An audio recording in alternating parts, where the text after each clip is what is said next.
Down lah seorang-seorang. Kowe tak down. Kowe ada pekerjaan. Awak down ke? Siapa suruh down?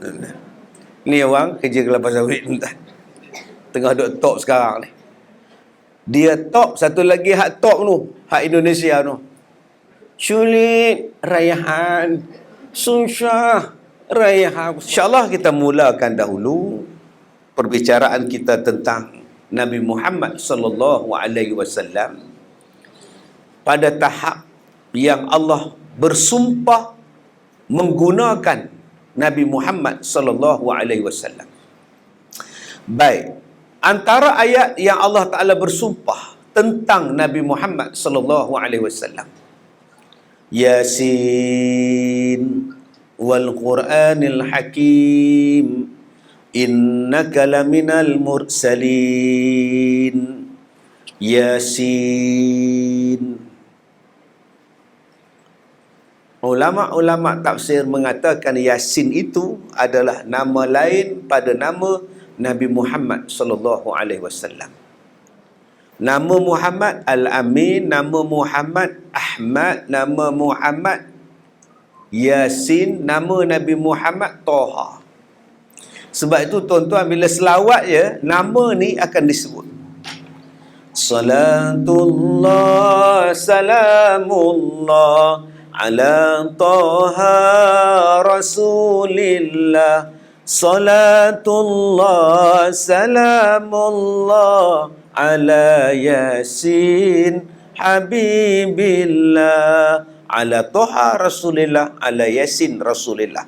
Toha tu nama Nabi, Yasin tu pun nama Nabi. Tetapi Abdullah bin Abbas mengatakan bahawa Yasin itu ialah ya wahai sin manusia. Yasin, wahai manusia. Ditanya pula kepada Sayyidina Ali, apa makna Yasin? Sayyidina Ali kata, hanya Allah yang mengetahuinya. Tetapi yang kamu kena kaji ialah selepas Yasin. Yang kamu kena kaji ialah selepas Yasin. Apa dia selepas Yasin? Wal Qur'anil Hakim. Demi Al-Quran. Yang kena kajinya demi Al-Quran tu. Demi Al-Quran. Yang tu yang kena kaji. Al-Quran. Terus duk kajilah Yasin tu apa makna. Sebab ada orang yang duk kaji Alif Lam Mim, kaji Alif Lam Ra, kaji Toha, kaji Yasin, kaji Nun, Kaf Ha Ya Ain Sad dan sebagainya. Tapi dia tak mau kaji yang nombor 2. Ayat nombor 2 tu apa dia? Quran. Cuba tuan-tuan balik buka ayat nombor 2. Alif Lam Mim Zalikal Kitab. Alif Lam Ra Tilka Ayatul Kitab. Alif Lam Mim Sad Kitabun Unzila Ilaika. Kitab Yasin wal Qur'an Taha ma anzalna alaikal Qur'an. Dia tak sebut kitab, dia sebut ya Quran. Tak sebut Quran, dia sebut kitab. Maknanya kata yang kena kajinya ialah Al-Quran ataupun kitab. Yang tu yang besarnya.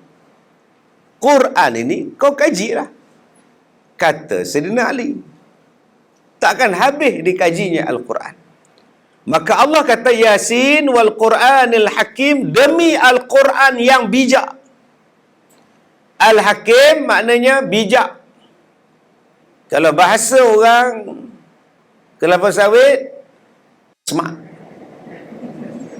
Orang kerja ladang sawit, smart nama dia. Awak down ke? Yang mana faham? Tak faham sudah. Down lah seorang-seorang. Kowe tak down. Kowe ada pekerjaan. Awak down ke? Siapa suruh down? Ni orang kerja kelapa sawit tengah duk top sekarang ni. Dia top, satu lagi hak top tu, hak Indonesia tu.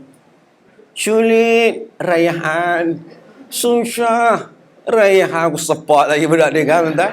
Tu sulit, susah menentang apa?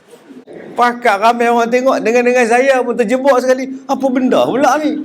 Untuk muka saya dengan gigi, dengan lidah semuanya dah. Baik. Hakim, apa makna? Smart. Dia dalam bahasa kita, bijak lain, pandai lain, alim lain. Beza tu. Kalau kita kata pandai, dia pandai ya. Belum tentu bijak. 2 campur 2 ke apa? 4. Oh, pandai. Bijak lain atas lagi. Arif lain atas lagi, tuan-tuan. Allah Ta'ala kata, Al-Quran itu bijak. Dalam bahasa kita, smart. Bijak. Ud'u ila sabili rabbika bil hikmah. Hakim. Hikmah dia jadi hakim. Serulah kepada Tuhan kamu dengan penuh kebijaksanaan. Hikmah bukannya serulah kamu kepada jalan Tuhan kamu dengan lemah lembut.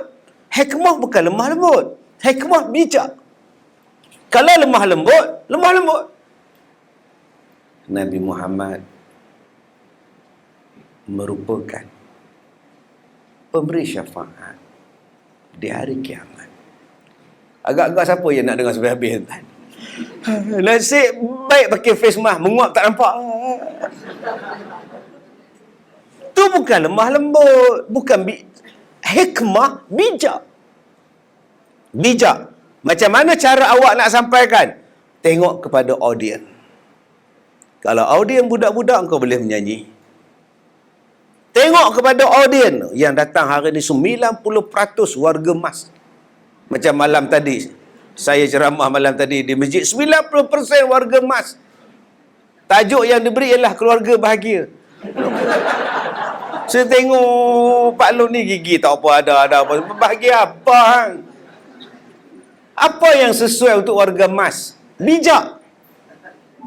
Apa yang sesuai untuk tuan-tuan? Ni pukul 10 ni. Waktu tengah rehat, makan pagi. Waktu tengah sibuk. Maka buat satu benda yang orang jadi segar. Itu nama dia hikmah. Hikmah ni kena bijak. Nak sampaikan pada orang. Pada orang tua-tua semalam, dia tak boleh nak kita nak cerita tentang perbezaan mazhab. Kalau kita melihat daripada mazhab Hanafi, Hanafi mengatakan, tetapi mazhab Syafi'i mengatakan, tetapi mazhab Hambali, oh sudah tuan. Kalau kita lihat dalam tafsir At-Tabari, tetapi pendapat At-Tabari dibantah oleh Wahbah. Wahbah mengatakan, Wahbah pula dibantah. Puluh tahun dibantah-bantah. Dia tak faham yang tu hanya cerita di universiti. Dia nak cerita yang ni bagi sama ni, keluar ni dapat satu jawapan. Ni asyik duk bantah tak habis-habis. Pendapatnya dibantah oleh, apa benda kau? Sebab itu kita dalam Malaysia ni ada Syafi'i sudah. Dah dia bawa benda penin tuan-tuan. Hanya Kak Leha tu penin, kejap bantah, kejap okey, kejap bantah. Apa? Kak Leha tak faham tu dia. Nak sampaikan satu-satu benda, biar jelas. Hikmah maknanya smart, bijak. Jadi kalau kita buat pedagogi pengajaran, metodologi pengajaran, gunakan hikmah. Contohnya tuan-tuan, dulu kita mengajar alif datik A, alif bawah I, alif dapan U, A, I, U. Itu dulu. Kemudian ditukar menjadi Iqra, A, I, U, Ba, Bi, Bu. Tak payah mengejar. Tak payah lagi nak diejar, terus disebut A, I, U. Maka itu dipanggil apa? Bijak. Macam mana nak sampaikan pada orang. Dan kata Allah, Al-Quran itu bijak. Demi Al-Quran yang bijaksana, innaka laminal mursalin. Wahai Muhammad, nampak? Sesungguhnya engkau adalah Rasul. Allah bersumpah dengan Al-Quran yang mulia, Nabi Muhammad itu adalah Rasul. Masya Allah. Allah gunakan perkataan tahqiq. Apa dia? Innaka. Sesungguhnya engkau. Maknanya bukan ragu-ragu, bukan syak, bukan waham. Dia adalah qat'i. Dia adalah jazam. Sesungguhnya Nabi Muhammad itu adalah Rasul yang diutuskan. Dan Nabi yang penutup. Sebelum dilahirkan pun dah ada dah. Tu yang kecoh sekarang ni duk bincang tentang konsep Nur Muhammad. Waktu Nabi Adam dijadikan tu dah tulis nama Muhammad dalam syurga. Kemudian waktu baginda dilahirkan, dah kemuliaan untuk Nabi Muhammad. Waktu belum diangkat menjadi Nabi, nama dia Irhas. Nabi sebelum diangkat menjadi Nabi, ada kemuliaan dia. Namanya apa? Irhas. Untuk Nabi-Nabi. Nabi Muhammad dibelah dada dia. Waktu kecil, malaikat Jibril cuci hati dia. Dan dipeteri balik. Nabi Muhammad bila berjalan, awan payung. Belum jadi Nabi. Waktu budak-budak, awan dia ikut dah. Sebab tu kalau ada orang di Malaysia mendakwa dia Nabi, cuba tengok awan ikut tak dia? Ada awan tu tak? Taubatlah hum tak ada. Nabi Muhammad ketika kecil lagi dah tuan-tuan, kemuliaan dia, dia tak pernah tunjuk badan dia pada orang lain. Macam kita ni, waktu main bola dulu macam mana? Sekarang jadi ustaz. Darjah 3 tu, tunggu hujan, main bola tengah padang. Sekarang jadi mufti. Dulu ustaz tu terjun dalam sungai, pakai sepeda. Umur darjah 2. Sekarang, qadi besar tu. Nabi Muhammad tak pernah macam itu.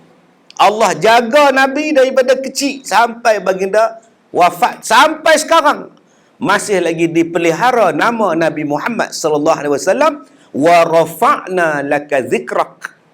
Kami angkat sebutan nama Nabi Muhammad sallallahu alaihi wasallam. Sampai sekarang tuan-tuan. Sebab tu kita tak perlu heran manusia yang paling banyak dalam dunia menggunakan nama Muhammad sebagai nama dia. Paling banyak dalam dunia. Manusia yang paling popular dalam dunia namanya Muhammad sallallahu alaihi wasallam. Sebab Allah Taala dah angkat. Wa rafa'na, kami angkat. Maka tuan-tuan tak perlu heran hari ini ada orang sambut Maulidur Rasul. Bantahlah macam mana pun. Ada yang kata bid'ah sambut Maulid. Bantahlah. Manusia tetap akan sambut. Sebab Allah dah kata dah, sebutan nama Nabi Muhammad akan terus diangkat. Baik, Allah Ta'ala kata, Al-Quran yang bijak, smart. Demi Al-Quran, engkau wahai Rasulullah adalah Nabi.